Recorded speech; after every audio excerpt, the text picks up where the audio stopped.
ஆமென். அவர் நல்லவர், அவர் வல்லவர், கிருபையுள்ள தேவன். உங்களுடைய கவலையில் எல்லாவற்றையும் அவர் மாற்றி போட வல்லவராக இருக்கிறாரு. உங்களோடு இருந்த அவர் அற்புதங்களை செய்ய வல்லவராக இருக்கிறாரு. அவரை நம்பி வந்த ஜனங்களை அவர் ஒரு நாளும் கைவிடாதவர். ஹல்லேலூயா, ஹல்லேலூயா. அவர் யாவர் மேலும் மனதுருக்கமாக இருக்கிற தேவன், யாவருக்காகவும் இறங்கி வந்து அவர் அற்புதங்களை செய்கிறவர் இருக்கிறாரு. இந்த மாதம் ஏப்ரல் மாதம் முழுவதும் கர்த்தர் உங்களை நடத்தி எலும்புகளை நிறமுள்ளதாக மாற்றுகிற தேவனாக இருக்கிறார். இந்த மாதம் முழுவதும் செழிப்பான நாட்களாய் மாற்றி கர்த்தர் தாமே உங்களை ஆசீர்வதிப்பார். ஹல்லேலூயா, ஹல்லேலூயா. எடுத்து வாசிப்போம். யோவான் 15ஆம் அதிகாரம் 4ஆம் வசனத்திலிருந்து வாசிப்போம். என்னில் நிலைத்திருங்கள், நானும் உங்களில் நிலைத்திருப்பேன். கொடியானது திராட்சை செடியில் நிலைத்திராவிட்டால் அது தானாய் கனி கொடுக்க மாட்டாதது போல நீங்களும் என்னில் நிலைத்திராவிட்டால் கனி கொடுக்க மாட்டீர்கள். நானே திராட்சை செடி, நீங்கள் கொடிகள். ஒருவன் என்னிலும் நான் அவனிலும் நிலைத்திருந்தால் அவன் மிகுந்த கனிகளை கொடுப்பான். என்னை அல்லாமல் உங்களால் ஒன்றும் செய்யக்கூடாது. ஒருவன் என்னில் நிலைத்திராவிட்டால் வெளியே எரியுண்ட கொடியைப் போல அவன் எரியுண்டு உலர்ந்து போவான். அப்படிப்பட்டவைகளை சேர்த்து அக்கினியிலே போடுகிறார்கள், அவைகள் எரிந்து போம். நீங்கள் என்னிலும் என் வார்த்தைகள் உங்களிலும் நிலைத்திருந்தால் நீங்கள் கேட்டுக்கொள்வது எதுவோ அது உங்களுக்கு செய்யப்படும். ஹல்லேலூயா, ஹல்லேலூயா. இந்த மாலை வேளையில் ஆவியானவர் உணர்த்தின வசனம் இதுதான். என்னில் நிலைத்திருக்கிறவர்களுக்கு நான் அற்புதங்களை செய்வேன். என்னில் இருக்கிறவங்களுக்கு நான் அதிசயங்களை செய்வேன். என்னில் நிலைத்திருங்கள், நானும் உங்களில் நிலைத்திருப்பேன். நீங்க தேவன் மேல் எவ்வளவு பற்றுதலா இருக்கிறீங்களோ, நீங்கள் தேவன் மேல் எவ்வளவு நம்பிக்கையா இருக்கிறீங்களோ, நீங்கள் தேவன் மேல் எவ்வளவு ஆசையா இருக்கிறீங்களோ அதை அப்படியே வைத்துக் கொள்ளுங்கள். அவரும் உங்கள் மேல் அப்படியாக இருக்கிறவராக இருக்கிறார். ஹல்லேலூயா, ஹல்லேலூயா. நீங்கள் எதிர்பார்க்கிற காரியங்களை உங்களுக்கு கொடுத்து உங்களை ஆசீர்வதிக்கிற தேவனா இருக்கிற அந்த மாலை வேளையில் என்னில் நிலைத்திருப்பவன் யார் இருக்கிறா? என்மேல் அன்பு செலுத்துகிறவன் யார் இருக்கிறா? என்னுடைய ஊழியத்தை செய்ய மாஞ்சி உள்ளவர்கள் யார் இருக்கிறார்கள்? அவருடைய ஊழியத்திற்காக அழைக்கப்பட்டவர்கள் யார் இருக்கிறாங்க? 24 மணி நேரம் அவரில் நாம் நிலைத்திருக்கிறோமா, இல்ல அவர் நம்மில் நிலைத்திருக்கிறாரா? தேவன் நம்மள்ட்ட விரும்பும் காரியம் என்ன? அவர் நம்மள்ட்ட எதிர்பார்த்திருக்க ஒரே ஒரு காரியம், நீங்கள் என்னில் நிலைத்திருங்கள். உங்களுக்கு எது தேவையோ அதை அவர் கொடுக்க வல்லவராக இருக்கிற பிரியமானவர்களே. கேட்கிற எவனும் பெற்றுக்கொள்வான் என்று பைபிள் எழுதப்பட்டிருக்கிறது. என் நாமத்தினால் எதை கேட்டாலும் அதை நான் செய்வேன். யோவான் 14:14 இப்படியாக சொல்லப்படுது, என் நாமத்தினாலே நீங்கள் எதை கேட்பீர்களோ அதை நான் செய்வேன் எழுதப்பட்டிருக்கிறது. ஆனா ஆவியான இயேசு கிறிஸ்து எதிர்பார்க்கிறது எல்லாமே என்னில் நிலைத்திருங்கள். என்னில் நீங்கள் நிலைத்திருந்தா நான் உங்களில் நிலைத்திருப்பேன். அது கூட நல்ல எக்ஸாம்பிள் சொல்லியிருப்பாரு. கொடியானது திராட்சை செடியில் நிலைத்திராவிட்டால் அது தானாய் கனி கொடுக்க மாட்டாது. வாழ்க்கை நம் சிறந்து விளங்க வேண்டும் என்றால் ஆவியானுடைய உதவியும் இயேசுனுடைய உதவியும் நம்முடைய வாழ்க்கையில இருந்தால் மட்டும்தான் நம்ம இந்த உலகத்திற்கு கனி கொடுக்கிறவர்களாக மாற முடியும். பெரிய மாணவர்களே, ஒரு சிறந்த வாழ்க்கை இந்த பூமியில் வாழ வேண்டும் என்றால், அவமானம் இல்லாத வாழ்க்கை நம் உலகத்தில் வாழ வேண்டும் என்றால், கண்ணீர் இல்லாத வாழ்க்கை இந்த உலகத்தில் நாம் வாழ வேண்டும் என்றால், கவலை இல்லாத வாழ்க்கை நம் உலகத்தில் வாழ வேண்டும் என்றால், கடன் இல்லாத வாழ்க்கை இந்த உலகத்தில் நம்ம வாழ வேண்டும் என்றால், மற்றவர்களை பார்த்து பயப்படாமல் நம்ம வாழ வேண்டும் என்று விரும்பினால் தேவனுடைய சமூகத்தில் கனி கொடுக்கிறவர்களாக மாற்றப்பட வேண்டும். தேவனுடைய சமூகத்தில் நிலைத்திருக்கிறவர்களாக நாம் மாற வேண்டும். தேவனுடைய அன்பை பிரியாதவர்களாக நம்ம மாற வேண்டும். எப்பொழுதும் தேவனை நோக்கி பார்க்கிறவர்களாக நம்ம மாற வேண்டும். அப்படி நம்ம மாறும்போது அவர் நம்மளை பிரியாது இருக்கிறாரா? அவரும் நம்மில் வேரூன்றி நிலைத்திருக்கிறார். ஹல்லேலூயா, ஹல்லேலூயா. மரமானது வேரூன்றி நின்றால் மாத்திரம்தான் அது பலன் கொடுக்கும். பிரியமானவர்களே, மரத்துல வேர் இல்லைன்னா அது சிறிது காலம் ஆனோன்னு என்ன ஆயிரும்? பட்டு போய் விழுந்துடும். இலை பார்க்க பச்சையா இருக்கும், ஆனா வேர் இல்லாதவ மரம் என்ன ஆயிரும்? சீக்கிரத்துல பட்டு போயிடும். அந்த வசனத்துல 7ஆம் வசனம் இப்படியாக எழுதப்பட்டிருக்கிறது. 6ஆம் வசனம், ஒருவன் என்னில் நிலைத்திராவிட்டால் வெளியே எரியுண்ட கொடியை போல் அவன் எரியுண்டு போவான். அப்படிப்பட்டவர்களை சேர்த்து அக்னியில் போடுவார்கள், அவைகள் எரிந்து போம். 7ஆம் வசனம், நீங்கள் எல்லாம் வாசிங்க. நீங்கள் என்னிலும் என் வார்த்தைகள் உங்களிலும் நிலைத்திருந்தால். பக்கத்தில் சொல்லுங்க, நீங்கள் என்னிலும். யாருடைய வார்த்தை?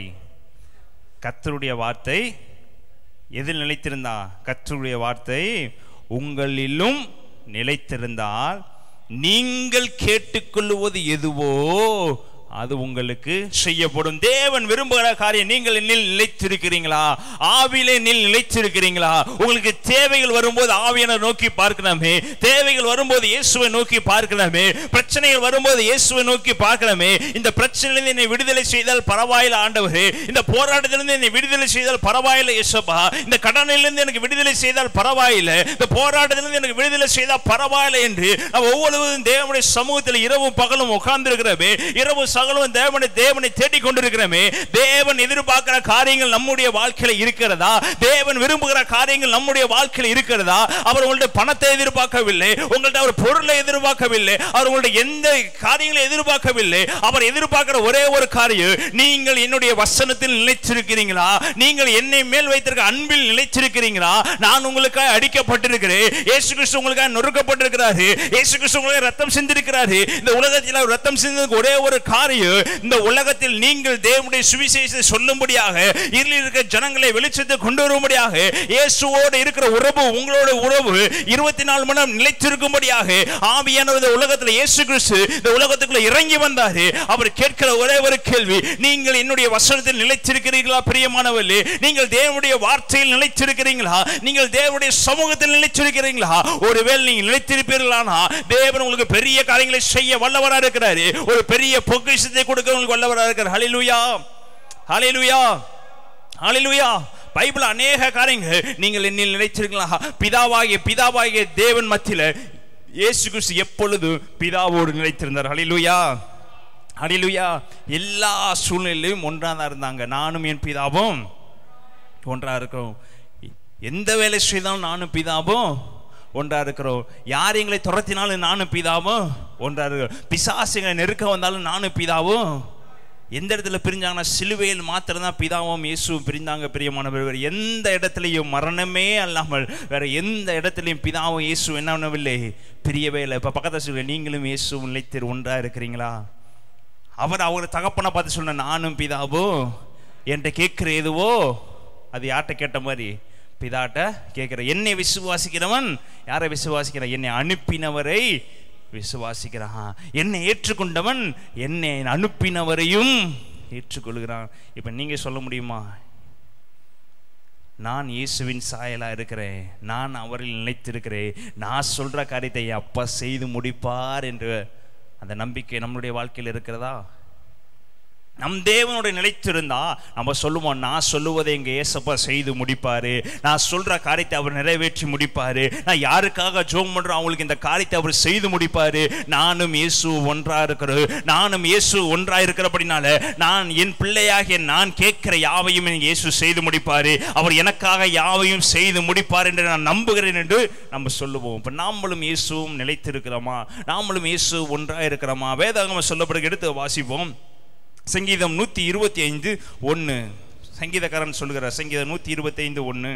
கர்த்தரை நம்புகிறவர்கள் என்றென்றைக்கும் அசையாமல் நிலைத்திருக்கும் சீயோன் பர்வதத்தைப் போல் இருப்பார்கள். கர்த்தரை நம்புகிறவர்கள் என்றைக்கும் அசையாமல். அப்ப இயேசுவை நம்புற நாங்க என்னைக்கு என்ன பண்ண மாட்டோம், அசையவே மாட்டோம். நம்ம வாழ்க்கையில காத்தடிச்சாலும் புயல் அடிச்சாலும் பனி அடிச்சாலும் என்ன பண்ண மாட்டோம், அசையவே மாட்டோம். எப்படி இருப்போமா? சீயோன் பர்வதத்தை போல் இருப்போம். சீயோன் பர்வதம் என்னைக்கும் என்னாகாதான், அசையவே இங்க இருக்க மலையை நீங்க அசைக்க முடியுமா? அசைக்கவே முடியாது. அப்பேற்பட்ட அசையாதவர்களாய் கர்த்தர் உங்களை மாற்றுவார். ஹல்லேலூயா, ஹல்லேலூயா. எழுதப்பட்டிருக்கிறது, கர்த்தரை நம்புகிறவன் என்றைக்கும் அசைக்கப்பட மாட்டான். என்றைக்கும். அதுக்கு டாட்டே இல்லை, இதுக்கு முடிவே இல்லை. அவரை நம்புகிறவர்களுக்கு என்ன இல்லை, முடிவே இல்லை. அவ்வளவாய் அவர் உங்கள் மேல் அன்பு வைத்திருக்கிறார். ஆமென், ஆமென். அவ்வளவாய் உங்கள் மேல் பாசம் வைத்திருக்கிறார். நான் ஒருத்தனை தெரிந்து கொண்டேன்னா அவன் முடிவு பரியந்தமும் என்னில் நிலைத்திருப்பான். நான் அழைக்கப்பட்டவர்களோ அநேக, தெரிந்து கொள்ளப்பட்டவர்களோ ஒரு சிலர். அந்த தெரிந்து கொள்ளப்பட்டவர்கள் முடிவு பரியந்தம் என்னில் நிலைத்திருப்பார்கள் என்று இயேசு கிறிஸ்து நம்ம மேல் எப்படி இருக்கிறாரா, நம்பிக்கை வைத்திருக்கிறார். பக்கத்தில் சொல்லுங்க, அந்த நம்பிக்கையை ஒரு நாள் என்ன ஆயிடாதீங்க, வீண் போக விட்டுறாதீங்க. அவரில் நிலைத்திருங்கள், வேரூன்றி என்ன பண்ணுங்க, நிலைத்திருங்கள். வசனத்தை வாசிப்போம். யோவான் 6:56. என் மாம்சத்தை புசித்து என் இரத்தத்தை பானம் பண்ணுகிறவன் என்னிலே நிலைத்திருக்கிறான், நானும் அவனிலே நிலைத்திருக்கிறேன். யாரெல்லாம் தேவனுடைய ரத்தத்தை புசிக்கிறோம், யாரெல்லாம் தேவனுடைய சமூகத்தில் அவருடைய மாம்சத்தை புசித்து என் ரத்தத்தை பானம் பண்ணுகிற, ரத்தம் பானம் பண்ணுகிற நம்ம எல்லாமே அவருடைய ரத்தத்தை என்ன பண்ணி கொண்டு இருக்கிறோம், பானம் பண்ணி கொண்டு இருக்கிறோம். ஏன்னா அவர் நமக்காக என்ன பண்ணிட்டாரு, ரத்தத்தை சிந்தி அவர் எல்லாத்தையும் என்ன பண்ணிட்டாரு, கழுவிட்டாரு. அவர் சொல்றாரு, என் மாம்சத்தை புசித்து என் ரத்தத்தை பானம் பண்ணுகிறவன் என்னில் நிலைத்து. நீங்கள் யாரெல்லாம் இயேசு எனக்காக அடிக்கப்பட்டிருக்காரு, இயேசு எனக்காக ரத்தம் சிந்தப்பட்டிருக்காரு நம்பி அவருடைய சமூகத்தில் நீங்கள் உட்கார்ந்துருந்தீங்கன்னா, அவருடைய சமூகத்தை மாத்திரம் நாடுனீங்கன்னா, அவர் எனக்கு அற்புதம் செய்வார் என்று நம்புனீங்கன்னா, அவர் சொல்றாரு, உங்களில் நான் நிலைத்திருப்பேன். ஹல்லேலூயா, ஹல்லேலூயா. உங்களை நான் கைவிடாதிருப்பேன். எனக்காக என்னுடைய ரத்தத்தை நீங்கள் புசிக்கிறீங்களே, என்னுடைய மாம்சத்தை நீங்கள் புசிக்கிறீங்களே, என்னுடைய ரத்தத்தை நீங்கள் புசித்திருக்கீங்களே, நான் ஒரு நாள் உங்களை கைவிட மாட்டேன். ஹல்லேலூயா, ஹல்லேலூயா. இந்த ஏப்ரல் மாதம் முழுவதும் அவரில் நிலைத்திருக்கிறவங்களுக்கு அவர் உங்களில் நிலைத்திருக்கிறாரு. அவர் உங்களுக்கு எல்லா காரியங்களையும் செய்து முடிக்க வல்லவராக இருக்கார். ஆமென், ஹல்லேலூயா. இன்னொரு வசனத்தை வாசிப்போம். 1 கொரிந்தியர் 7ஆம் அதிகாரம் 20ஆம் வசனம் மற்றும் 24ஆம் வசனம். சகோதரரே, அவனவன் தான் அழைக்கப்பட்ட நிலைமையிலேயே தேவனுக்கு முன்பாக நிலைத்திருக்க கடவன். தேவனுக்கு முன்பதாக நிலைத்திருக்க கடவன். சகோதரே, அவனவன் தான் அழைக்கப்பட்ட நிலையிலே தேவனுக்கு முன்பதாக நிலைத்திருக்க கடவன். இப்ப மனுஷனுக்கு முன்பதாக நம்ம நின்று கொண்டிருக்கிறோம், மனுஷனுக்கு முன்பதாக நம்ம பரிசுத்தவானாய் காட்டி கொண்டிருக்கிறோம், மனுஷனுக்கு முன்பதாக நம்ம சபைக்கு போறதாக காட்டி கொண்டிருக்கிறோம், மனுஷனுக்கு முன்பதாக நம்ம ரட்சிக்கப்பட்டவர்களாய் காட்டி கொண்டிருக்கிறோம், மனுஷனுக்கு முன்பதாக நம்ம தவறு செய்யாதவர்கள் போல காட்டி கொண்டிருக்கிறோம். ஆனா வேதாகமம் இப்படியாக சொல்லப்பட்டிருக்கிறது, சகோதரரே, அவனவன் தான் அழைக்கப்பட்ட நிலையிலே யாருக்கு முன்பதாக நிலைத்திருக்கணுமா, மனுஷனுக்கு முன்பதாக நிலைத்திருக்க கூடாது. உங்களை உருவாக்கிய தேவனுக்கு முன்பதாக நீங்கள் பரிசுத்தம் உள்ளவராக நிலைத்திருக்கணும், தேவனுக்கு முன்பதாக நீங்க அன்புள்ளவர்களாக நிலைத்திருக்கணும், தேவனுக்கு முன்பதாக நீங்க சமாதானம் உள்ளவர்களாக நிலைத்திருக்கணும், பிதாவாகிய இயேசு கிறிஸ்து முன்பதாக நீங்க இயேசுவை நேசிக்கிறவர்களாக நிலைத்திருக்கணும். நீங்க மனுஷனுக்கு முன்பதாக நீங்க வைராக்கியம் உள்ளவர்களாக காட்டுவதை காட்டிலும் இயேசுக்கு முன்பதாக பக்தி வைராக்கியம் உள்ளவர்களாக இருக்கிறவர்களுக்கு தேவன் அற்புதங்களை செய்ய வல்லவராக. கரங்களை நன்றி செலுத்தும் அந்த மாலை வேளையில நீங்கள் யாரும் முன்னாடி நிலைத்திருக்கிறது, மனுஷர்கள் பார்க்கிற போது இவன் பெரிய பரிசுத்தவான் சொல்ற மாதிரி நம்ம நின்று கொண்டு நடந்து கொண்டு இருக்கிறோமா, இல்ல ஆவியானவர் உங்க உள்ளத்தை பார்த்து இவன் என்னுடைய மகன், இவன் என்னில் நிலைத்திருக்கிறான் என்று சொல்வதை நம்ம விரும்பி கொண்டிருக்கிறோமா, மனுஷர்களுக்காக ஓடிக்கொண்டிருக்கிறோமா, இல்ல தேவனுடைய சத்தத்துக்கும் தேவனுடைய சித்தத்துக்கும் கீழ்ப்படிந்து நடக்கிறவர்களாக ஓடிக்கொண்டிருக்கிறோமா? நம்முடைய வாழ்க்கை ஒரு நாள் அலசி பார்க்க வேண்டிய பிரியமானவர்களே. இது நாள் வரைக்கும் நம்ம யாருக்காக ஓடிக்கொண்டிருந்தோம், இது நாள் வரைக்கும் யார் பார்க்கும்படி ஓடிக்கொண்டிருந்தோம். இன்று தேவன் எதை நம்ம இடத்திலிருந்து விரும்புகிறார், அவர் எந்தெந்த காரியத்தை நம்முடைய வாழ்க்கையில மாற்ற வேண்டும் என்று விரும்புகிறார், அவர் நம்முடைய வாழ்க்கையில என்னத்தை எதிர்பார்க்க வேண்டும் விரும்புகிறார். அவர் எதிர்பார்க்கிற ஒரே ஒரு காரியம், நீங்க மனுஷர்களுக்காக ஓடாதீங்க, நீங்க இயேசுவுக்காக ஓட ஆரம்பிங்க. நீங்க மனுஷரை பார்க்கிற மாதிரி பார்க்காதீங்க, நீங்க இயேசுவை பார்த்து ஓட ஆரம்பிங்க, இயேசுவை பார்க்க ஆரம்பிங்க. அவர்தான் உங்களை நிலைத்திருக்க பண்ண முடியும், அவர்தான் உங்களை உயர்த்த முடியும். மனுஷர்கள் உங்களை உயர்த்த முடியாது, மனுஷர்கள் உங்களை தாங்க முடியாது. அவங்க ஒரு வார்த்தையில நீங்க நல்லது செய்தா நல்லவங்கன்னு சொல்லிட்டு போயிடுவாங்க. ஒருவேளை ஒரு சின்ன தவறு செய்தா இதை விட ஒரு பெரிய தவறே இல்லை என்று மனுஷர்கள் பேசிட்டு போயிடுவாங்க. நம்ம அவர்களை நம்பி உட்கார்ந்து இருக்கிற பிரியமானவர்களே, அவர்களுக்கு முன்பதாக பரிசுத்தவான் போல காட்டிக் கொண்டிருக்கிற பிரியமானவர்களே. ஆனா தேவன் நம்மளை பரிசுத்தவானாக பார்க்கிறாரா, தேவன் நம்மை விரும்புகிறாரா, தேவன் நம்ம மேல் அன்பா இருக்கிறாரா என்று நம்ம யோசித்து பார்த்தோம்னா, யார் யார் நிலைத்திருக்கோம் என்று பார்த்தோம்னா, வாழ்க்கையில பாதி பேர் தேவனுடைய சமூகத்துக்கு நேராக நிலைத்திருப்பதில்லை பிரியமானவர்களே.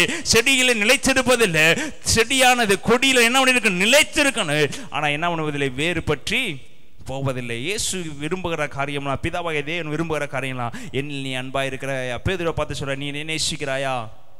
ரெண்டாவது நீ என்னை நேசிக்கிற. மூன்றாவது சொல்றாரு, என்னை உங்களுக்கே தெரியும் நான் உங்களை நேசிக்கிறேன்னா நேசிக்கிறேன். யாருக்கு தெரியும் சொல்லுங்க, யாருக்கு? வாயில கேட்கிறாரு. பேதுரு சொல்ற, உண்மையெல்லாவோ தெரியும், உமக்கு தெரியும்ல நான் என்ன பண்றேன். அப்போ உங்க இருதயத்தை அவர் நோக்கி பார்க்கிறார். நீங்கள் எப்படி பற்றி எரிகிறீர்கள் என்பதை, நீங்க எந்த அளவுக்கு விசுவாசமா இருக்கிறீர்கள் என்பதை, நீங்க எந்த அளவுக்கு தேவனை நம்பி உட்கார்ந்திருக்கிறீர்கள் என்பதை தேவன் ஆராய்ந்து பார்த்து கொண்டிருக்கிறார். ஹல்லேலூயா, ஹல்லேலூயா.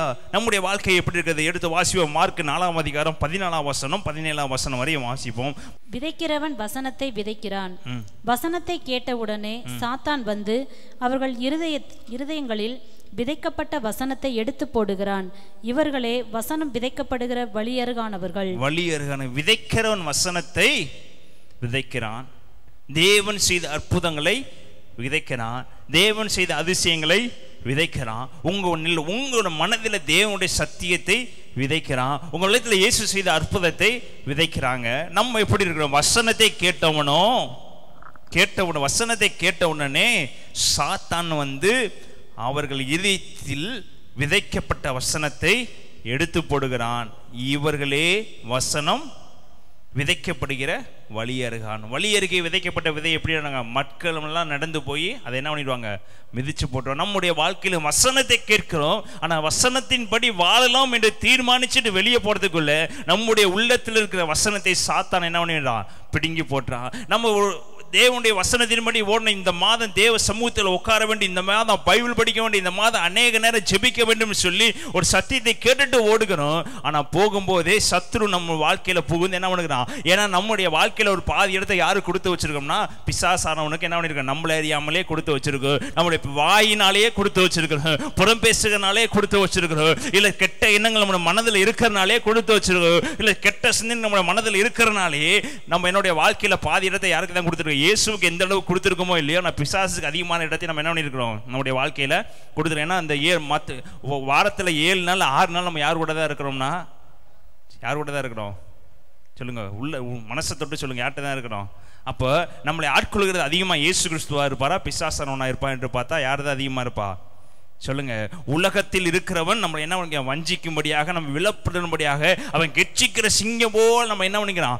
சுற்றி எப்போ விழுவோம் என்று பார்ப்பதற்காக, எப்போ விழுங்கலாம் என்று பார்ப்பதற்காக பிசாசானவன் நம்மளை என்ன கெச்சிக்கிற சிங்கம் போல சுற்றி திரிந்து கொண்டிருக்கிறான். இப்போ தேவனுடைய வசனம் வாழ்க்கைக்குள்ள வரும்போது, தேவனுடைய சத்தியம் வாழ்க்கைக்குள்ள வரும்போது, பிசாசோட முதல் நோக்கம் எப்படிப்பட்டதா இருக்குதுன்னா, இவனுக்கு இருக்கிற சத்தியத்தை வெளியே போடும்படியாக நம்மை அறியாமல் நமக்குள்ள ஒரு கோபத்தை உண்டாக்கி, நம்ம நமக்குள்ள உனக்கு இதுவரையும் ஜெபித்திருக்கிற ஒரு வாழ்க்கையில் அற்புதம் நடைபெறவில்லை, இதுவரைக்கும் இயேசு நோக்கி பார்த்திருக்கிற உங்க வாழ்க்கையில் அதிசயம் நடைபெறவில்லை என்று சில காரியங்கள் நம்ம மனசுல போட்டு அதை அப்படியே என்ன பண்ணிக்கிறானா? பிடுங்கி போட்டுக்கிறான். இவர்கள் எங்கே விதைக்கப்பட்ட விதைகள்? வழி அருகே விதைக்கப்பட்ட விதைகள். அடுத்த வசனம் வாசிங்க. அப்படியே வசனத்தை கேட்டவுடனே அதை சந்தோஷத்தோட ஏற்றுக்கொண்டு தங்களுக்குள்ளே வேர் கொள்ளாதபடியால் கொஞ்ச காலம் மாத்திரம் நிலைத்திருக்கிறார்கள். வசனத்தின் நிமித்தம் உபத்திரவம் துன்பமும் உண்டான உடனே இடறல் அடைகிறார்கள். இவர்களே கற்பாறை நிலத்தில்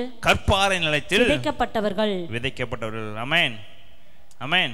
இங்க சொல்லப்பட்டிருக்கிறது, தங்களுக்குள்ளே வேர்கொள்ளாதபடியினால் கொஞ்ச காலம் மாத்திரம் நிலைத்திருக்கிறாங்க. இப்ப நம்ம அழைக்கப்பட்டு தெரிந்து கொள்ளப்பட்ட புதுசுல நம்மளுடைய விசுவாசம் எப்படி இருந்துச்சு? ஆரம்ப காலத்தில் நம்ம சபைக்கு வரும்போது நம்முடைய வைராக்கியம் எப்படி இருந்துச்சு? ஆரம்ப காலத்தில் நம்ம ரட்சிக்கப்பட்டு நம்ம உள்ள வரும்போது இருக்கிற வேகம் எப்படி இருந்துச்சு? இன்னைக்கு நம்மளுடைய வேகம் எப்படி இருக்கிறது? அன்னைக்கு இருந்த வேகத்துக்கும் இன்னைக்கு இருந்த வயசாயிடுச்சுன்னு நம்ம சொல்லுவோம். ஆனா ஆவிக்கு என்ன இல்லைங்க, வயசு கிடையாது. மோசே 80 வயசு ஆகும் போதும் அவனோட ஆவி எப்படிதான் இருந்துச்சான்?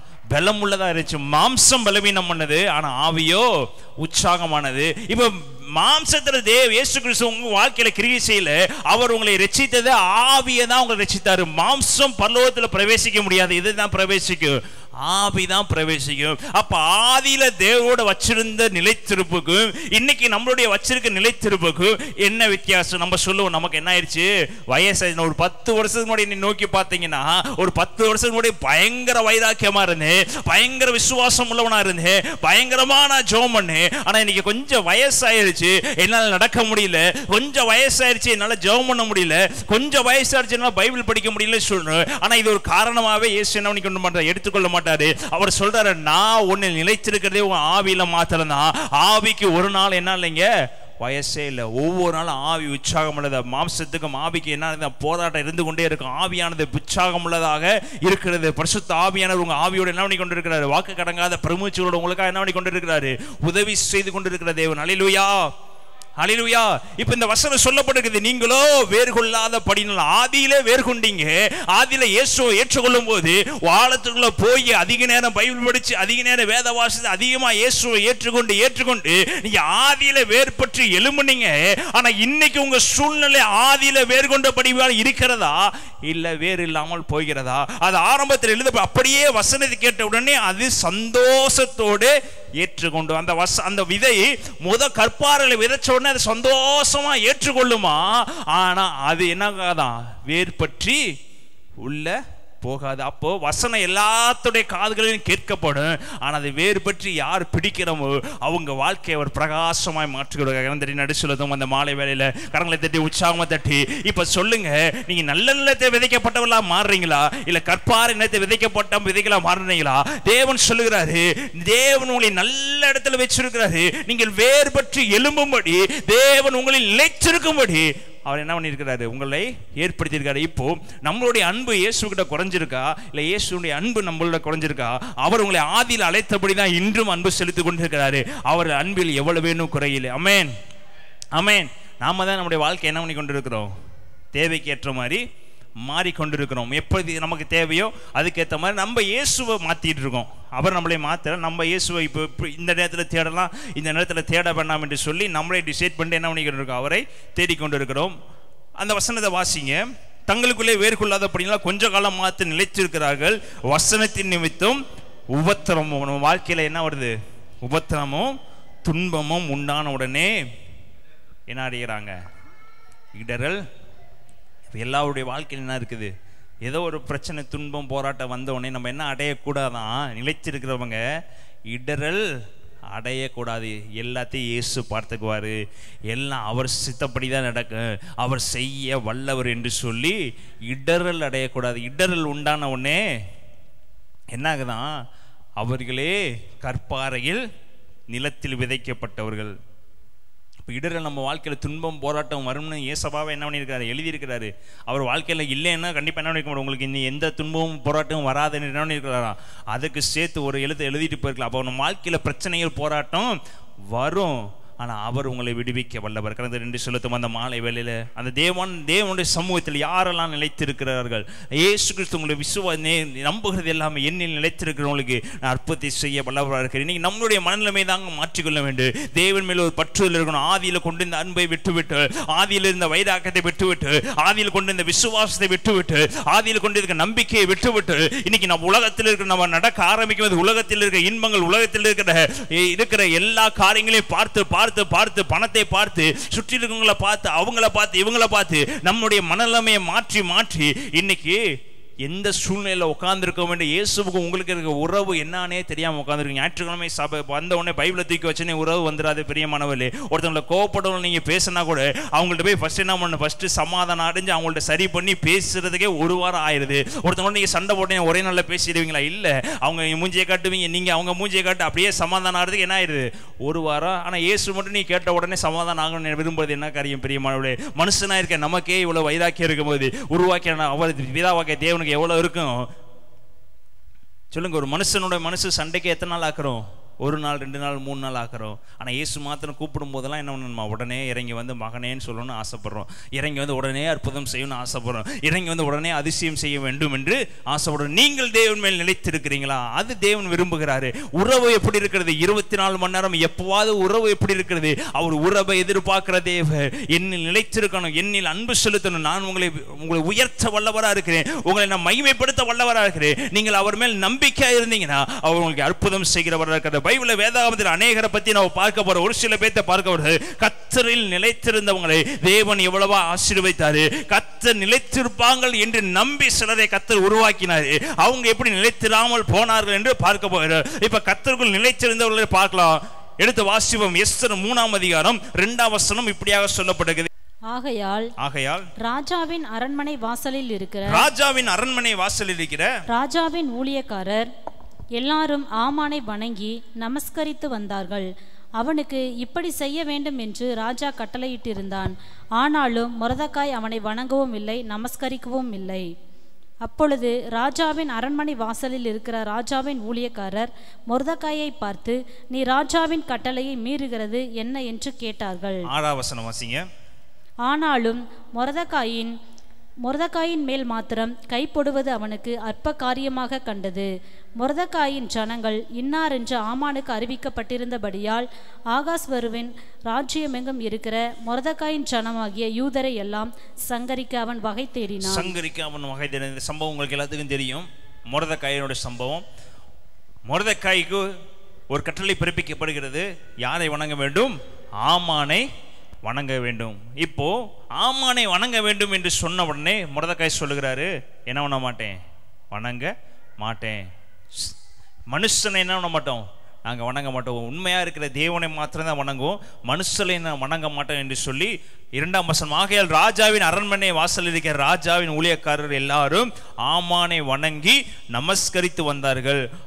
அவனுக்கு இப்படி செய்ய வேண்டும் என்று ராஜா கட்டளையிட்டிருந்தான். ஆனாலும் மொர்தெகாய் அவனை வணங்கவில்லை, நமஸ்கரிக்கவும் இல்லை. இப்போ ராஜாவுடைய கட்டளை யாரை வணங்க வேண்டும்? ஆமானை வணங்க வேண்டும். ஆனால் பிதாவாகிய தேவனை ஏற்றுக்கொண்ட மொர்தெகாயோ என்ன பண்ணவில்லை? வணங்கவும் இல்லை, நமஸ்கரிக்கவும் இல்லை. இப்போ இவனோட ஒரு கீழ்ப்படியாமை என்ன நடக்குதுன்னா, அந்த தேசத்தை முழுவதும் அழிக்க வேண்டும் என்று ஆமானுக்கு ஒரு எண்ணம் வந்துருச்சு. இவனே வணங்க மாட்டேங்கிறானா, இவனுக்கு பின்னாடி இருக்க ஜனங்கள் நம்ம என்ன பண்ண மாட்டான்? வணங்க மாட்டான்னு சொல்லி எழுதப்பட்டிருக்க வசனம் 6 வசனம், ஆனாலும் மொர்தெகாயின் மேல் மாத்திரம் கை போடுது அவனுக்கு அற்பமாய் கண்டது. மொர்தெகாயின் ஜனங்கள் இன்னார் என்று ஆமானுக்கு அறிவித்திருந்தபடியினால் ஆகாஸ்வேரு ராஜாவின் ராஜ்யம் எங்கும் இருக்கிற மொர்தெகாயின் ஜனமாகிய யூதர் எல்லாம் சங்கரிக்க அவன் வகை தேடினான். இப்போ ஒருவன் தேவனில் நிலைத்திருக்கிறபடினால், ஒருவன் தேவனுடைய சமூகத்தில் நிலைத்திருக்கிறபடினால், ஒருவன் தேவன் மேல் அன்பு வைத்திருக்கிறபடினால், இப்போ பிரச்சனை யாருக்கெல்லாம் வருது? அந்த ஜனத்துக்கெல்லாம் வருது. நினைச்சிருந்தா என்ன பண்ணிருக்கலாம்? தன் ஜனத்தை காப்பாற்றுவதற்காக நான் ஆமானை வணங்குகிறேன் என்று சொல்லியிருக்கலாம், நமஸ்கரித்திருக்கலாம். ஏன்னா ஒருத்தன் செய்தானா அந்த ஜனம் எல்லாம் என்ன ஆயிரும்? கண்டிப்பா உயிருக்கு தப்புவிக்கும், அந்த ஜனம் அழிக்கப்பட மாட்டாது. இந்த சூழ்நிலை நீங்கள் நானும் என்ன செய்வோம்? சரி, நம்ம குடும்பத்தை பாதுகாக்கிறதுக்காக நம்ம திரைப்படம் எல்லாம் அநேகர் என்ன பண்ணியிருப்பீங்க, பார்த்துருப்பீங்க. ஒருத்தர் உயிரை கொடுத்து குடும்பத்தை என்ன பண்ணிடுவார்? காப்பாற்றிடுவார். இல்லைன்னா என்ன பண்ணிடுவார்? ஒருத்தர் காலில் விழுந்து குடும்பத்தை என்ன பண்ணிடுவார்? காப்பாற்றிடுவார். இல்லை ஏதோ ஒரு பிரச்சனையா நீ என்ன வேணா பண்ணிக்கோ, என் குடும்பத்தை மட்டும் என்ன பண்ணிடு காப்பாற்றுன்னு சொல்லி என்ன பண்ணுவோம்? கண்டிப்பாக இன்றைக்கி இருக்கிற சூழ்நிலையில் மனம் மாறிடுவோம். ஆனால் மொர்தெகாயோ என்ன பண்ணாரா? நிலைத்திருந்தார். ஹல்லேலூயா, ஹல்லேலூயா.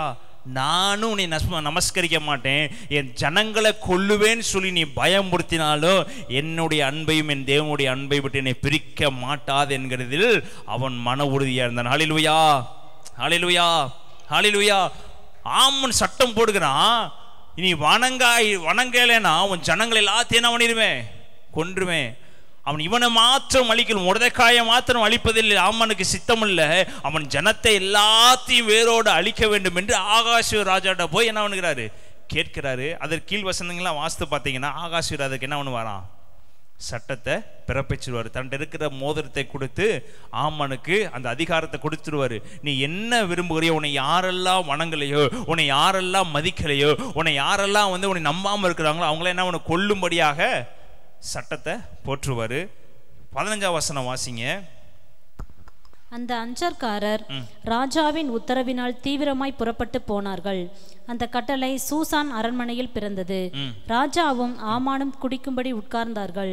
சூசான் நகரம் கலங்கிற்று. சூசான் நகரம் கலங்கிற்று. 4ஆம் அதிகாரம் 1ஆம் வசனம், நடந்த யாவற்றி மொர்தெகாய் அறிந்த போது மொர்தெகாய் தன் வஸ்திரத்தை கிழித்து ரெட்டுடுத்தி சாம்பலில் போட்டுக்கொண்டு நகரத்தின் நடுவே புறப்பட்டு போய் துயரமுள்ள மகா சத்தத்தோடு அலறிக்கொண்டு ராஜாவின் அரண்மனை வாசல் முகப்புக்கு மட்டும் வந்தான். ரெட்டுடுத்தினவனாய் ராஜாவின் அரண்மனை வாசலுக்குள் பிரவேசிக்க ஒருவனுக்கும் உத்தரவில்லை. இப்போ இந்த வசனங்களை வாசித்து பார்த்தீங்கன்னா ஆமான் என்ன பண்ணிட்டாரு? சட்டத்தை பிறப்பிச்சிட்டாரு. யூத மக்கள் எல்லாத்தையும் அழிக்க வேண்டும் என்று பிறப்பிச்ச உடனே சூசான் நகரம் கலங்கினது. சூசான் நகரம் கலங்கினதை யாரு கேள்விப்படுகிறான்? மொர்தெகாய் கேள்விப்பட்ட உடனே தன் தேவனுடைய சம்மதத்துக்கு முன்பதாக உட்காந்துட்டு நேர அரண்மனை வாசலில் போய் ரெட்டு உடுத்தி சட்டைகளை கிழித்து கொண்டு ரெட்டு உடுத்தி போய் உட்காந்துட்டாரு. யார் வேலை இருக்கிற நம்பிக்கையில் போய் ரெட்டு உடுத்தி உட்காந்தாருன்னா தேவன் காரியத்தை மாற்ற வல்லவராக இருக்கிறாரு. நான் தேவனுக்காக வைராக்கியம் பாராட்டியிருக்கிறேன், மனுஷனை ஒரு காலம் வணங்க மாட்டேன், அவன் என்னை காப்பாற்ற வல்லவராக இருக்கிறாரு. ஒருவேளை மரணமே ஆனாலும் தேவனுடைய சமூகத்தில் தான் மரணமாக ஆனாலும் நடத்துவேன் ஒழிஞ்சி, ஆனால் எக்காரணத்தை கொண்டு இந்த ஆமானை வணங்க மாட்டேன்னு சொல்லி நான் வணங்க முடியாது என்று சொல்லி யாருடைய சமூகத்தில் போய் உட்காந்தானா? ராஜாவின் வாசலண்டைக்கே போய் உட்காந்தான். ஆமென். ஒளிஞ்சு போகலை, இல்லை தொலைஞ்சு போகலை, இல்லை எங்கேயோ போய் உட்காரல, இல்லை ஆமானுடைய காலில் விழுந்து கெஞ்சலை, ஏன் அப்படி சட்டம் போட்டுன்னு கெஞ்சலை, இல்லை ஆகேஸ்வரர் காலில் விழுந்து போய் கெஞ்சலை. நீ என்னதான் நான் சட்டை கிழிச்சிட்டு உட்காந்தாலும் இந்த ஆமான என்ன பண்ண மாட்டேன், வணங்க மாட்டேன். நீங்கள் பிறப்பித்த காரியத்தை ஒரு நாள் என்ன பண்ண மாட்டேன், வணங்க மாட்டேன். என்னை உருவாக்கினவரை மாத்திரமே நான் வணங்குவேன், என்னை உருவாக்கினவரோட மாத்திரமே நான் நிலைத்திருப்பேன். என் மரணமே ஆனாலும் சரி, நீங்கள் யூதருக்கு நேராக அந்த வசனத்தை நீங்கள் இந்த காரியத்தை நீங்கள் பிறப்பித்தாலும் சரி, யூதர்கிட்ட போய் நான் வணங்காதனால தான் உங்களுக்கு பாதிப்பு என்று அவன் போய் மன்னிப்பு கேட்கல. தேவனுடைய சமூகத்தில் உட்கார்ந்துருக்கிறான். தேவன் ஏதாவது ஒரு அற்புதத்தை செய்வார், தேவன் ஏதாவது ஒரு காரியத்தை செய்வார் என்று சொல்லி தேவனுடைய சமூகத்தில் போய் முழங்கால் படிட்டு ரெட்டிலும் சாம்பலிலும் உட்கார்ந்தான். ஹல்லேலூயா, ஹல்லேலூயா, ஹல்லேலூயா. இந்த விசுவாசம், இந்த வைராக்கியம் யாரையும் பற்றினதான், எஸ்தரையும் பற்றினது. எஸ்தரும் அதற்கப்புறம் நீங்கள் வாசித்து பார்த்தீங்கன்னா என்ன இருக்குது, தேவனுடைய சமூகத்தில் அவளும் உபவாசம் இருந்து அந்த ஜனத்தை விடுவித்தார். ஹல்லேலூயா. தன்னுடைய வாழ்க்கையில் ஒரு போராட்டம் வரும்போது, தன் வாழ்க்கைக்கு தேவனா மனிதனா என்று பார்க்கும்போது தன் உயிரையும் துச்சமாய் எண்ணி தேவன் மேல் வைராக்கியமாக இருந்தவன் மொர்தெகாய், தேவன் அவன் செய்த எல்லா காரியத்தையும் வாய்க்க பண்ணார். ஹல்லேலூயா, ஹல்லேலூயா. பிரச்சனை, போராட்டம், துக்கம், இந்த இடத்துல துன்பமும் துக்கமும் வரும்போது, வேதனை வரும்போது ஆமாம் என்ன பண்ணிருக்கணும், இடறி விழுந்திருக்கணும். கற்பாறையில் விதைக்கப்பட்டவங்க வசனம் உள்ள போனதுக்கு அப்புறம் வேர் கொள்ளாமல் பிரச்சனையும் போராட்டம் வரும்போது என்ன ஆயிட்டாங்களாம், இடறிட்டாங்க. அப்போ மொர்தெகாயோ என்ன பண்ணிருக்கணும், இடறி விழுந்திருக்கணும். ஆனா மொர்தெகாயோ வேறுபட்டு இருந்தா. கடந்து நன்றி செலுத்தும் அந்த நல்ல வேலையில மொர்தெகாய் எந்த இடத்துல என்ன பண்ணல சொல்லுங்க, தேவனை விட்டு கொடுக்கவே இல்லை. என்ன நடந்தாலும் சரி, யார் கைவிட்டாலும் சரி, தேவ சமூகத்தில் உட்கார்ந்துருப்பேன்னு சொல்லி மொர்தெகாய் வைராக்கியமா இருந்தார். பக்கத்தில் சொல்லுங்க, வைராக்கியம் உள்ளவனுக்கு தேவன் அற்புதங்களை செய்கிறவர் இருக்கிறார். ஆமென், ஆமென். வைராக்கியம் உள்ளவருக்கு தேவன் அதிசயங்களை செய்கிறவர் இருக்கிறார். ஆமான், என்னதான் சட்டம் போட்டாலும் சரி நான் வணங்கவே மாட்டான். கர்த்தர் என்னை நடத்த வல்லவர், அவர் என்னை தூக்கி நிறுத்த வல்லவர் என்கிற நம்பிக்கை மொர்தெகாய்க்கு இருந்துச்சு. இன்னொரு வசனத்தை வாசிப்போம். தானியேல் 3ஆம் அதிகாரம் 15ஆம் வசனம். சாத்ராக், மேசாக், ஆபேத்நேகோ என்பவர்கள் ராஜாவை நோக்கி, நேபுகாத்நேச்சாரே, இந்த காரியத்தை குறித்து உமக்கு உத்தரவு சொல்ல எங்களுக்கு அவசியம் இல்லை. நாங்கள் ஆராதிக்கிற எங்கள் தேவன் எங்களை தப்புவிக்க வல்லவராய் இருக்கிறார். அவர் எரிகிற அக்கினி சூளைக்கும் ராஜாவாகிய உம்முடைய கைக்கும் நீங்களாக்கி விடுவிப்பார். விடுவிக்காமற் போனாலும் நாங்கள் உம்முடைய தேவர்களுக்கு ஆராதனை செய்வதும் இல்லை, நீர் நிறுத்தின போர்ச்சிலையை பணிந்து கொள்வதும் இல்லை என்கிறது ராஜாவாகி உமக்கு தெரிந்திருக்க கடவது என்றார். 16 வசனம் சொல்லப்படுது. சாத்ராக், மேசாக், ஆபேத்நேகோ என்பவர்கள் ராஜாவை நோக்கி, நேபுகாத்நேசரே, இந்த காரியத்தை குறித்து உமக்கு உத்தரவு சொல்ல எங்களுக்கு அவசியம் இல்லை. நீங்கள் இந்த பொற்சிலையை வணங்க சொன்னீங்கன்னா இதை ஏன் வணங்கணும், ஏன் வணங்கக்கூடாதுன்னு நான் உங்களுக்கு சொல்கிறதுக்கு யார்கிட்டங்க பேசுகிறாரு சொல்லுங்கள், யார்கிட்ட பேசுகிறாரு? நீங்கள் நான் ராஜாட்ட பேசுவோமா? நீ பொற்சிலையை வணங்க என்று சொன்னாலும் நான் வணங்கிறதுக்கு அவசியம் இல்லை. எப்படி வைராக்கியத்தை பாருங்க. சாத்ராக், மேசாக், ஆபேத்நேகோ, இந்த பொற்சிலையை வணங்கு, இவங்களை நீ வணங்கித்தான் ஆவணும், இல்லைன்னா 7 மடங்கு எரிகிற அக்கினி சூழலில் தூக்கி போடுவோன்னு சொன்ன உடனே நீ எந்த சூழலை வேணாலும் தூக்கி போடு, நான் உனக்கு பதில் சொல்ல வேண்டிய அவசியம் இல்லை. நாங்கள் ஆராதிக்கிற தேவன் நீங்களை தப்புவிக்க வல்லவர். ஒருவேளை அவனை தப்புவிக்காமல் போனாலும், ஒருவேளை பிதாவாகிய தேவன் எங்களை தப்புவிக்க மறந்து போனாலும், ஒருவேளை இந்த பிரச்சனைக்கு நேரம் எங்களை கொண்டுட்டு போனாலும், எங்களை தூக்கியே போட்டாலும், அவர் எங்களை காப்பாற்றவே இல்லாட்டியும் பரவாயில்லை, நாங்கள் என்ன பண்ண மாட்டோம், ஆராதிக்க மாட்டோம். நான் உனக்கு அவசியம் இல்லை, அவனை சொல்லணும் இல்லை, நீ என்னை கொண்டு போட்டாலும் அவர் மேலே என்ன பண்ணுவேன், நம்பிக்கையாக இருப்பேன், எது நடந்தாலும் அவர் மேல் நம்பிக்கையாக இருப்பேன்னு சொல்லி தன்னுடைய விசுவாசத்தை தன்னுடைய தேவன் மேலே வைத்திருக்க நிலைத்திருப்பையும் நிரூபித்து காமிக்கிறாங்க. அங்கே மொர்தெகாய்க்கும் இதே சூழ்நிலை நடைபெற்றது. தன் ஜனங்கள் எல்லாரும் அழிக்க போகிறான்னு தெரிஞ்சாலும் மொர்தெகாய் தேவனுடைய சமூகத்தில் வைராக்கியம் உள்ளவனாக உட்காந்துருந்தான். இங்கே சாத்ராக், மேசாக், ஆபேத்நேகோ ஒரு சம்பவம் நடக்குது. ஆனால் சாத்ராக், மேசாக், ஆபேத்நேகோ என்ன பண்ணியிருக்கலாம், அந்த பொற்சிலையை வணங்கியிருக்கலாம். நீங்கள் நானும் கண்டிப்பாக என்ன பண்ணியிருப்போம். ஆனால் இவனும் என்ன பண்ணல, 3 பேர் சேர்ந்துட்டு எது நடந்தாலும் சரி, நாங்கள் அவர் எங்களுக்காக என்ன பண்ணியிருக்காரு, எங்களை அழைச்சிருக்கிறாரு, அவர் எங்களை நம்பி இருக்கிறாரு, இவங்க வணங்க மாட்டாங்கன்னு அவர் எங்க மேல் நம்பிக்கை வச்சிருக்காரு, அந்த நம்பிக்கையை காப்பாற்றுவோம். ஆனால் அவங்க பேசிக்கொள்ளவில்லை, பிதாவாகிய தேவன் நீங்க நில்லுங்க, நான் உங்களை வந்து அற்புதம் செய்து தூக்குவேன்னு சொல்லல, ஆனா உங்களுக்கோ இயேசு உங்களுக்கு அற்புதம் செய்து உங்களை தூக்குவேன்னு சொல்றாரு. பிரியமானவர்களே, சாத்ராக், மேசாக், ஆபேத்நேகோவோட போய் பிதாவாகிய தேவன் நீங்க வைராக்கியம் வைராக்கியமா இருங்கன்னு சொல்லல, அவங்க வைராக்கியமா இருந்தாங்க. ஆனா உங்களுக்கு அப்படி இல்லை. உங்களை தாங்குவேன், தூக்குவேன், சுமப்பேன், உங்களை உயர்த்துவேன், ஒவ்வொரு நாளும் அவங்களுக்கு அற்புதத்தை சொல்லி நடத்துறாருங்க. ஆனா அவங்களுக்கெல்லாம் சொல்லல, அவங்க வைராக்கியம் உள்ளவராக இருந்தாங்க. அவங்களுடைய நீதியை கர்த்தர் விளங்க பண்ணினார். ஹல்லேலூயா, ஹல்லேலூயா, ஹல்லேலூயா.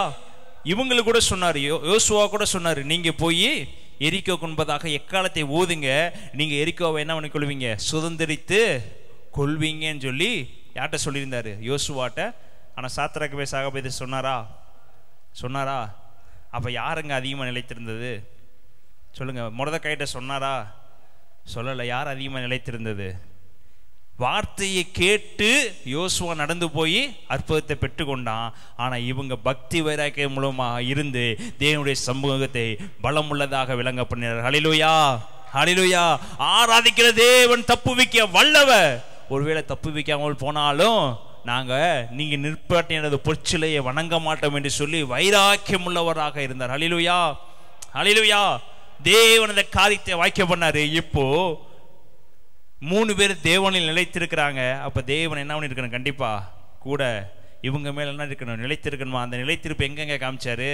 அக்கினி ஜுவாலையில 4வது நபராய் வந்து எனக்காய் வைராக்கியம் பாராட்டின சாத்ராக் மேஷாக் ஆபேத்நேகோ என்று சொல்லி 4வது நபராய் வந்து உலாவி அவருடைய கண்கள் எல்லாருக்கும் முன்பதாக இவரே மெய்யான தேவன் என்பதை, சாத்ராக் மேஷாக் ஆபேத்நேகோ தான் ஜெபிக்கிற தேவாதி தேவன், ஆராதிக்கிற தேவன் நான் தேவன் என்பதை 4வது நபராக வந்து உலாவி அங்க இருக்க ஜனங்கள் எல்லாவற்றையும் நம்ப பண்ணி எல்லா ஜனங்களையும் தேவனுக்கு நேராக மாற்ற பண்ணார். ஹல்லேலூயா, ஹல்லேலூயா.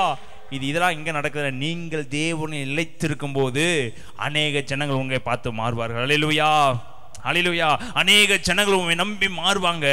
சாத்ராக் மேஷாக் ஒருவேளை வழி விலகி இருந்தாங்கன்னா கண்டிப்பா தேவனுடைய நாமம் அங்க தூசிக்கப்பட்டிருக்கணும். எந்த சூழ்நிலை நடந்தாலும் சரி, யார் உங்களுக்கு விரோதமாக இருந்தாலும் சரி, தேவனை தப்புவிக்க வல்லவர், அவர் நடத்த வல்லவர். இன்னைக்கு என் வாழ்க்கை ஒருவேளை போராட்டமா இருக்கலாம், ஒருவேளை என் வாழ்க்கை இல்லாமல் இருக்கலாம், ஒருவேளை வாழ்க்கையில நடத்த முடியாமல் இருக்கலாம், ஒருவேளை அடுத்த நிலைமைக்கு நான் கையே நிற்கலாம்.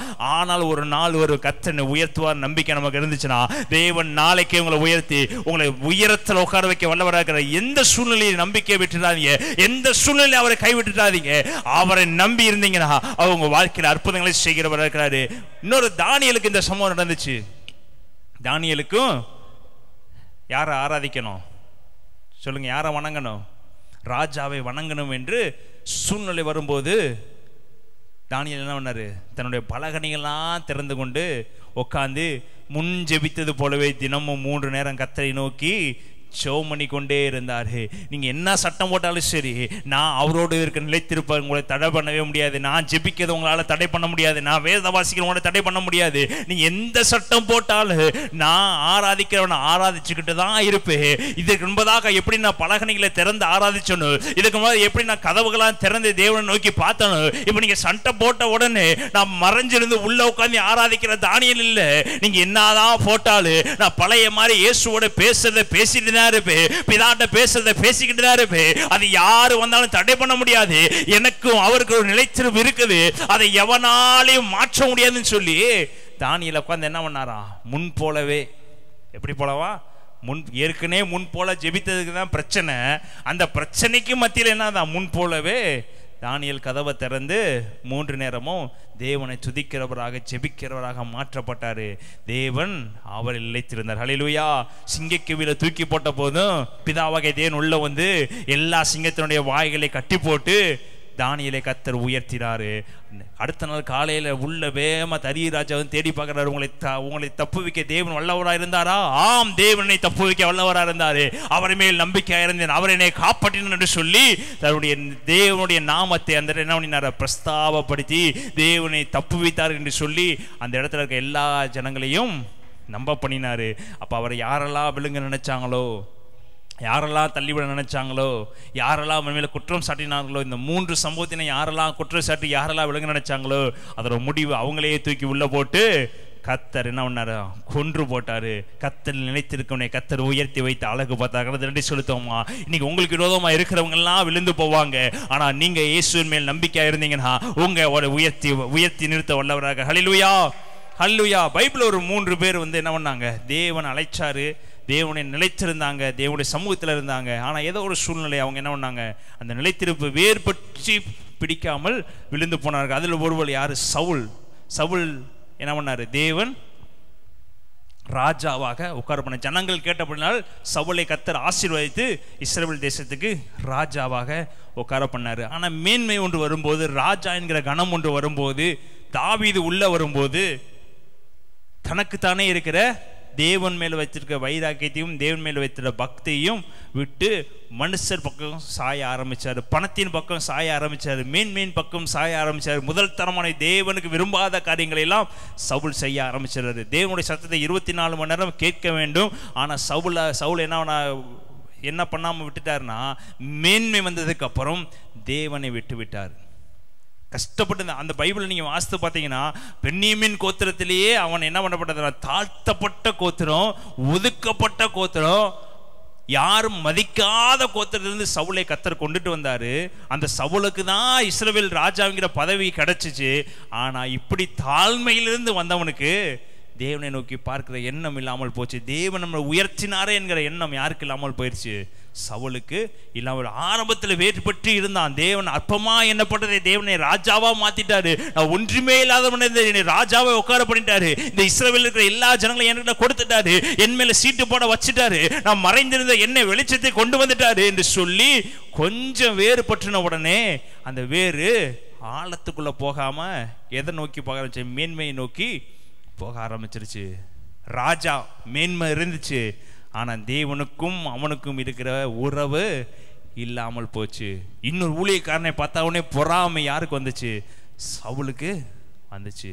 அந்த வேறு உள்ள போன வேறு கொஞ்சம் கொஞ்சமா என்ன ஆயிடுச்சு? குறைய ஆரம்பிச்சு கடைசியில என்ன ஆயிடுச்சு? தேவனே அவன் வெறுக்கிற அளவுக்கு சவுல் மாற்றப்பட்டு தன்னைத்தானே என்ன பண்ணிட்டான்? அவனே அவனோட உயிரை மாய்த்து கொண்டான். தேவன் ஏற்படுத்தின ஒரு பாத்திரம், அப்பமா இருந்தவனை உயர்த்தின ஒரு பாத்திரம், அவன் நிலைத்திருப்பான் என்று எண்ணிதான் கர்த்தர் என்ன பண்ணாரு? அவனை ராஜாவாக உட்கார பண்ணினாரு. ஜனங்கள் எல்லாத்தையும் யார் கையில ஒப்பு கொடுத்தாரு? சவுலுடைய கையில ஒப்பு கொடுத்தாரு. ஆனா என்ன பண்ணவில்லை? நிலைத்திருக்க. இப்ப நம்மளையும் அப்படிதான் உட்கார்ந்து இருக்கணும். இப்ப நம்மளை தேவன் உருவாக்கி இருக்காரு, தெரிந்து கொண்டிருக்கிறாரு. அவர் நம்மையில வைத்திருக்கிற நோக்கம், இவங்க கடைசி வரைந்தவன் நம்ம நிலைத்திருப்பாங்க, கடைசி வரைந்தவன் தேவன் என்னோட உறவோடு இருப்பாங்க, கடைசி வரைக்கும் என்னை நம்பி இருப்பாங்கன்னு சொல்லி உட்கார வச்சிருக்கிறாரு. ஆனா நீங்களும் நான் அவரை நம்பி 24 மணி உட்கார்ந்து இருக்கிறோமா? நம்மளும் ஒரு சவுளை போலதான் கர்த்தர் உட்கார வச்சிருக்கிறாரு. ஆனா நம்முடைய முன் வாழ்க்கையும் பின் வாழ்க்கையும் பார்க்கும்போது நம்ம எப்படி இருக்கிறோம்? மொர்தெக்காய் போல இருக்கிறோமா? தானியேல் போல இருக்கிறோமா? இல்லை சவுல் போல இருக்கிறோமா? தேவன் உருவாக்கிய பாத்திரம், ஆனால் தேவனில் நிலைத்திருக்க தவறிவிட்டபடினார் உயிர் என்ன பண்ணப்பட்டது? அவனே அவன் உயிரை என்ன பண்ணிட்டான்? எடுத்து போட்டான். இன்னொரு லோத்து ஆபிரகாமோடு இணைந்து வந்தவன். ஆபிரகாமோடு இணைந்து வந்தபடினால் ஆபிரகாம் ஆராதித்த தேவனை லோத்தும் சேர்ந்து ஆராதித்தாரு. இப்போ ஆபிரகாமுக்கு ஒரு வார்த்தை வருகிறது, நீ இந்த தேசத்தின் இணைத்தை விட்டு நான் காண்பிக்கும் தேசத்துக்கு போ என்று சொன்ன அந்த வார்த்தைக்கு லோத்தும் கீழ்ப்படிந்தான். தன்னுடைய பெரியவர் போறாரு, இவர் சொன்னது கண்டிப்பா கரெக்டா இருக்கு, ஆபிரகாம் சொல்லுவது கரெக்டா இருக்கும் என்று நம்பி பின்னாடி யாரு போறா? லோத்துவும் சேர்ந்து போறாரு. அப்ப சொல்றாரு, பரவாயில்ல, நான் இவனைத்தான் அழைச்சேன், ஆபிரகாமை தான் அழைக்கிறேன், ஆனா பின்னாடி என்ன பண்ற? லோத்து வர்றான். பரவாயில்ல, இவன் என்ன நிலைத்திருமா, இவனையும் ஆசீர்வதிக்கணும், இவன் சந்ததியை பெருக பண்ணணும், இவனும் ஆபிரகாமோடு சேர்ந்திருக்க அப்படின்னா இவனையும் உயர்த்த வேண்டும் என்று தேவன் சித்தம் வைத்தபடினாலதான் தேவன் யாரு மேலும் சித்த வைக்காமல் ஆசீர்வதிக்கிறவல்ல, தேவன் யாரு மேலும் சித்த வைக்காம உயர்த்தவல்ல. பைபிள் எழுதப்பட்டிருக்க லோத்துடைய சந்ததியும் ஆபிரகாமுடைய சந்ததியும் ஈக்குவலா இருந்தபடினால 2 பேருடைய மந்தைகளுக்கும் சண்டை உண்டாயிற்று. ஆபிரகாம் வளர்ந்த அதேபடியாக யாரும் இங்க வளர்ந்துட்டு வந்தா? லோத்தும் வளர்ந்துட்டு வந்தா. 2 சந்ததியும் பெருக பண்ணினது. ஆனா வாக்குத்தத்தத்தை பெற்றுக்கொண்டது ஆபிரகாம். ஆனா வாக்குத்தத்தத்தின்படியே ஆசீர்வதிக்கப்பட்டவன் லோத்தும் தான் பிரியமானவன். லோத்தின் மேல தேவனுடைய கண்கள் இருந்தபடினாலதான் லோத்துவையும் கர்த்தர் என்ன பண்ணினாரு? ஆசீர்வதித்தாரு. ஆபிரகாம் தேவனில் எவ்வளவா நிலைத்திருந்தானோ அதே போல் லோத்துவும் பின்னாடி கொஞ்சம் கொஞ்சமா வேறுபட்டு பிடிச்சபடினா அவருடைய சந்ததி மிகவும் அதிகமாய் வளர்க்கப்பட்டது. கடைசியில் என்னாச்சு? மேன்மை வந்துச்சு, தான் வளர்ந்துட்டோம் என்கிற எண்ணம் வந்துச்சு. என்ன வந்துச்சுன்னா அடுத்த இடத்துல வந்துட்டு அடுத்து எங்காயிரும்?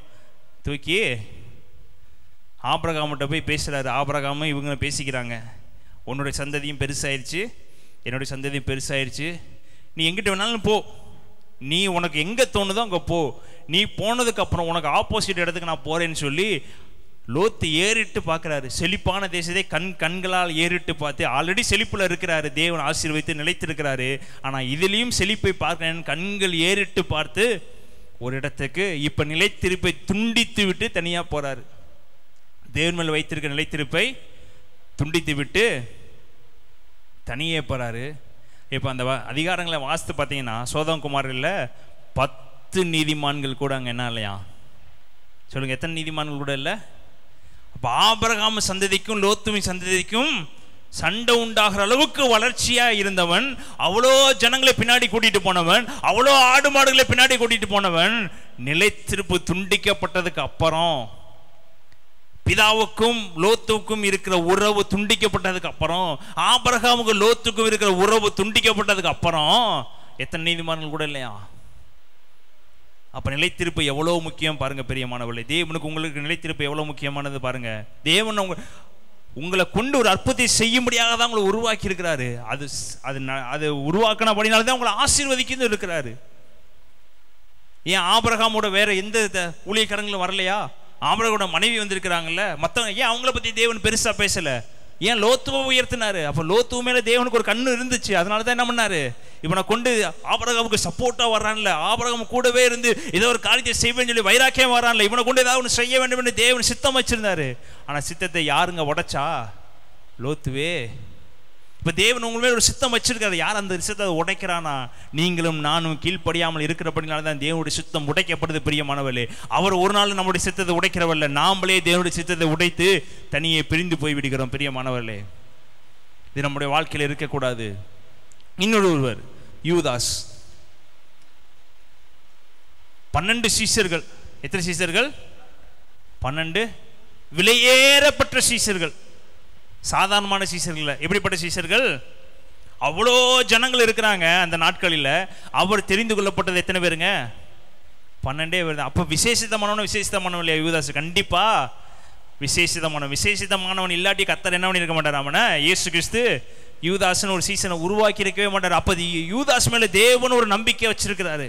இவனை கண்டிப்பாக 12வது சீசனை தெரிந்து கொண்டு இவனை கொண்டு ஒரு காரியத்தை செய்யும்படியாக அவர் எப்பொழுதுமே யதார்த்தமாக தான் நம்மளை ஆசீர்வதிக்கிறவர், யதார்த்த குணமாக தான் நம்மளை உயர்த்துகிறவர், யதார்த்த குணமாக தான் அவர் மேல் நம்பிக்கை வச்சுட்டா ஒரு நாள் நம்பிக்கை எடுக்கவே மாட்டார். ஆனால் அதை எடுத்துக்கொள்ளபடியாக யாருங்க மாற்றப்படுகிறா? விலையேறப்பட்ட பாத்திரமா யூதாஸ். இந்த 12 சீஷர்கள், இன்னைக்கும் பேசுகிற 12 சீஷர்கள். இயேசு அந்த நாட்களில் வளர்ந்தது எவ்வளோ பேர் இருக்கிறாங்க, அவங்கெல்லாம் பைபிள் எழுதப்படல. ஆனால் 12 சீசரில் தான் என்ன பண்ணியிருக்கிறாரு? அப்போ ஆசையாசையாக உருவாக்கினார், ஆசையாசையாக பேருக்கு சொல்லி அழிச்சார் யூதாஸ். 12 சீசரில் இவனும் ஒரு பெரியவனாய் வளர்ந்து வந்தான். ஆனால் பணத்தை பார்த்த உடனே அந்த மேன்மை என்ன ஆயிடுச்சு? விட்டு பணத்தின் பின்னாடி ஓடினபடினால் தன் ஸ்தானத்தை இழந்து போய், இதுவரைக்கும் பணத்தை பார்ப்பதுக்கு முன்னாடி வரைக்கும் இயேசுவுக்கும் யூதாஸுக்கும் இந்த உறவு நல்லா இருந்துச்சு. மனிதர்களை பார்த்ததுக்கு அப்புறம் இயேசுவுக்கும் யூதாஸுக்கும் உள்ள உறவு கொஞ்சமாக விட்டு போய் கடைசியில் பிசாசனவனை இழுத்து கொண்டு எதுக்கு நேராக போயிட்டான்? தன்னைத்தானே தூக்கிட்டு கொள்ளும்படியாக என்னாயிட்டான்? தேவனில் நிலைத்திருக்காதபடினால். இப்போ தேவ சமூகத்தில் உட்காந்து தேவனோடைய நடந்திருந்தானா இவன் நிலைத்திருப்பான். அப்பப்போ வேணா வெளியே போய் யூத பண்டிதர்களை பார்க்க ஆரம்பித்தான், அன்னைக்கு இருக்க ஆசாரிகளை பார்க்க ஆரம்பித்தான், அன்னைக்கு இயேசுவை யாரெல்லாம் பிடிக்க நினைக்கிறாங்களோ அவங்களெல்லாம் கொஞ்சம் கொஞ்சமாக போய் மீட் பண்ண ஆரம்பிக்கிற அந்த கேப்பில் பிசாசு என்ன வேண்டாம்? உள்ளே பூந்து என்ன பண்ணிட்டான்? தேவனுக்கும் அவனுக்கு இருக்க நிலைத்திருப்பை வெட்டி போட்டான். பிரியமானவர்களே, நம்முடைய வாழ்க்கையில் தேவனில் நிலைத்திருக்கிறவர்களாக மாற்றப்பட வேண்டும். கடைசியாக ஒரு சம்பவத்தை சொல்லி முடிக்கிறேன். மத்தேயு 19ஆம் அதிகாரம் 16ஆம் வசனம். அப்பொழுது ஒருவர் வந்து அவரை நோக்கி நல்ல போதகரே, நித்திய ஜீவனை அடைவதற்கு நான் எந்த நன்மையை செய்ய வேண்டும் என்று கேட்டான். அதற்கு இயேசு, நீ பூரண சற்குணராய் இருக்க விரும்பினால் போய் உனக்கு உண்டானவைகளை விற்று தரித்திரருக்கு கொடு, அப்பொழுது பரலோகத்தில் உனக்கு பொக்கிஷம் உண்டாயிருக்கும், பின்பு என்னை பின்பற்றி வா என்றார். அந்த வாலிபன் மிகுந்த ஆஸ்தி உள்ளவனாய் இருந்தபடியால் இந்த வார்த்தையை கேட்ட பொழுது துக்கமடைந்தவனாய் போய்விட்டான். இந்த வசனங்களை வாசித்து பார்த்தீங்கன்னா 16 வசனம், ஒருத்தன் வந்து இயேசு கிட்ட கேட்கிறான், நான் நித்திய ஜீவனை அடைவதற்கு நான் என்ன செய்ய வேண்டும்?